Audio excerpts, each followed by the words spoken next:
तो बच्चों आज हम शब्दों के भेद अर्थ के आधार पर पढ़ेंगे। इसके पहले हमने शब्दों के भेद रचना या बनावट के आधार पर और उत्पत्ति मतलब स्रोत के आधार पर शब्द कहाँ से आए हैं और कैसे बने हैं इसके आधार पर हमने शब्दों के भेद देखे हैं और पढ़े हैं।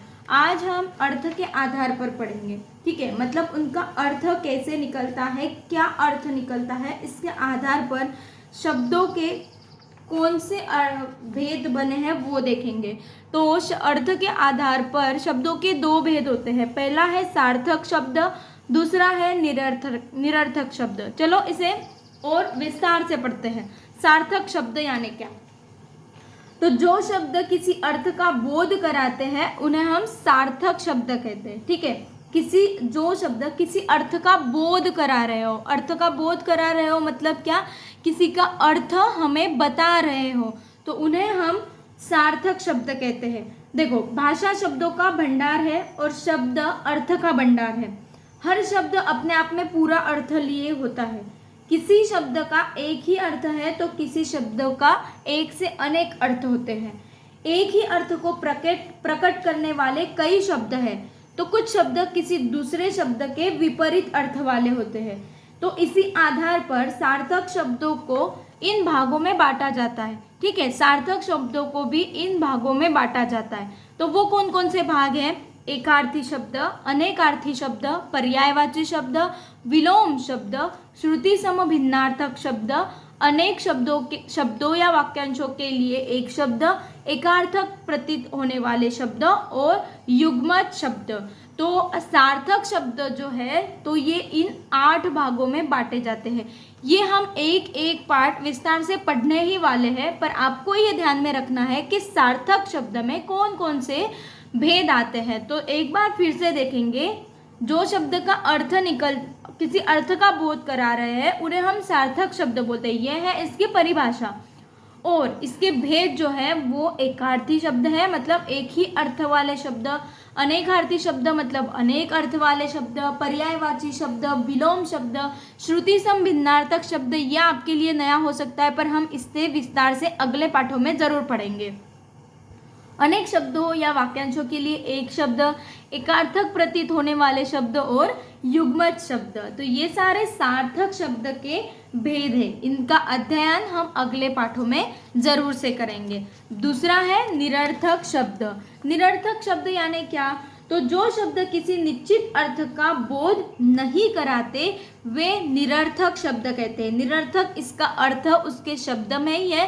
निरर्थक मतलब कोई अर्थ नहीं निकल रहा हो। निरर्थक मतलब हम ऐसे भी बोल सकते हैं जिसका हम कभी यूज ही नहीं करते, ठीक है। तो जैसे नामा, लागूब, निपा, तो आप कोई अर्थ निकाल पा रहे हैं? तो नहीं। देखो जैसे मैं बोल रही हूँ नापा, लागूब, ठीक है। तो इन शब्द के हम कोई अर्थ ही नहीं निकाल सकते और इनका कोई अर्थ ही नहीं होता, इसीलिए उन्हें बोलते हैं निरर्थक शब्द, जिसका कोई भी अर्थ नहीं हो। भाषा की दृष्टि से इनका कोई अर्थ न होने के कारण न तो ये समझ में आते हैं और न ही इन्हें भाषा में प्रयुक्त किया जाता है। प्रयुक्त मतलब यूज करना, इसीलिए इन्हें कभी भी भाषा में यूज नहीं किया जाता, ठीक है। तो हमारा लास्ट शब्दों के भेद का जो लास्ट पार्ट है वो है प्रयोग और विकार के आधार पर, मतलब परिवर्तन के आधार पर कि हम शब्दों को यूज कैसे करते हैं, ठीक है। तो उनके आधार पर भी 2 भेद पड़ते हैं शब्दों के, विकारी शब्द, अविकारी शब्द। तो विकारी शब्द यानी क्या? तो विकारी शब्द यानी लिंग, वचन, कारक, काल, पुरुष के आधार पर वाक्यों में जिन शब्दों का रूप बदल जाता है उन्हें हम, या जिसमें विकार आता है, विकार आना मतलब बदल होना, तो उन्हें हम विकारी शब्द कहते हैं। क्या कहते हैं? विकारी शब्द कहते हैं। जैसे संज्ञा, सर्वनाम, विशेषण, क्रिया, ये क्या है? विकारी शब्द है, ठीक है। हमने जब शब्दों पार्ट्स ऑफ स्पीच पढ़े थे, जैसे शब्दों के भेद पढ़े थे, संज्ञा, सर्वनाम, ये हमने पहले भी पढ़ चुके हैं हम इस चैनल पे। अगर आपने नहीं देखा होगा तो आप ज़रूर देखिए। तो उसके पहले भी मैंने बताया था कि विकारी शब्द और अविकारी शब्द क्या होता है, पर अब हम इसे विस्तार से पढ़ रहे हैं। तो विकारी शब्द में कौन कौन से शब्द आते हैं? संज्ञा, सर्वनाम, विशेषण, क्रिया। क्यों?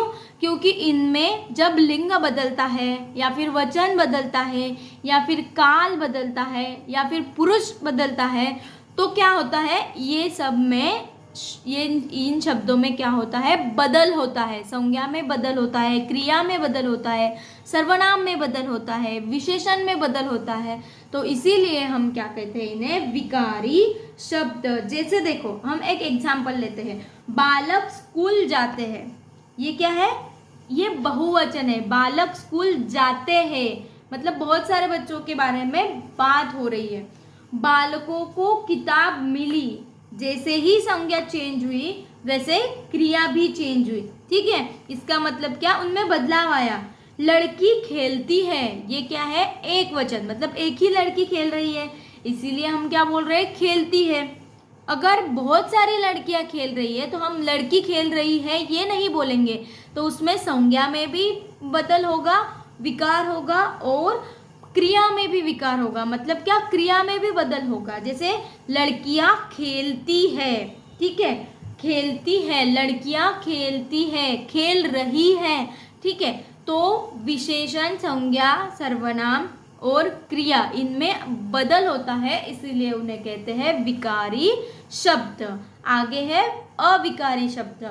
विकारी शब्द के अपोजिट होता है अविकारी शब्द। वाक्यों में जिन शब्दों पर लिंग, वचन, कारक, काल तथा पुरुष का कोई भी प्रभाव नहीं पड़ता, इनसे कोई भी वाक्य में मूल रूप में उसके कोई भी बदल नहीं आता, विकार नहीं आता, मतलब हम बदलते नहीं है उसको, तो उसे हम कहते हैं अविकारी शब्द। क्या कहते हैं? अविकारी शब्द। जैसे देखो, राम धीरे धीरे हंस रहा था, अनाया धीरे धीरे हंस रही थी, लड़का अभी अभी आया है, लड़कियां अभी अभी आई है। तो धीरे धीरे, अभी अभी, ये शब्द क्या है? ये अविकारी शब्द है। क्यों? क्योंकि इनमें लिंग, वचन के आधार पर कोई भी परिवर्तन नहीं हो रहा, मतलब कोई भी बदलाव नहीं आ रहा है, इसीलिए हम इसे कहते हैं अविकारी शब्द। क्या कहते हैं? अविकारी शब्द। तो बच्चों, यहाँ पर हमारे शब्दों के भेद कंप्लीट होते हैं। तो हम इसे एक शॉर्ट में देखते हैं। आपने क्या क्या पढ़ा? तो देखो, वर्णों के सार्थक मेल को शब्द कहते हैं। हिंदी भाषा में शब्दों को 4 आधार पर बांटा जाता है: उत्पत्ति के आधार पर, बनावट के आधार पर, अर्थ के आधार पर और प्रयोग के आधार पर। हिंदी में प्रयुक्त होने वाले संस्कृत के मूल शब्द तत्सम कहलाते हैं। हिंदी में प्रयोग होने वाले तत्सम शब्दों के परिवर्तित रूप तद्भव शब्द कहलाते हैं। लिंग, वचन, काल, कारक आदि से प्रभावित होने वाले शब्द विकारी शब्द कहलाते हैं, और जिन शब्दों पर लिंग, वचन, काल, कारक आदि का प्रभाव नहीं पड़ता वे अविकारी शब्द कहलाते हैं। 2 या 2 से अधिक शब्दों के योग से बने शब्द यौगिक शब्द कहलाते हैं। तो ये सारा आपने इन ग्रामर के, व्याकरण के, हिंदी व्याकरण के पाठ में पढ़ा है। अब हमारा पाठ था शब्द और शब्दों के भेद। तो अगले वीडियो में हम अगला चैप्टर व्याकरण का शुरू करेंगे। अगर आप चाहते हैं कि मैं क्वेश्चन आंसर सीरीज भी ग्रामर पे लेके आऊँ तो आप कमेंट बॉक्स में सेंड करिए, हम ज़रूर ये ट्राई करेंगे।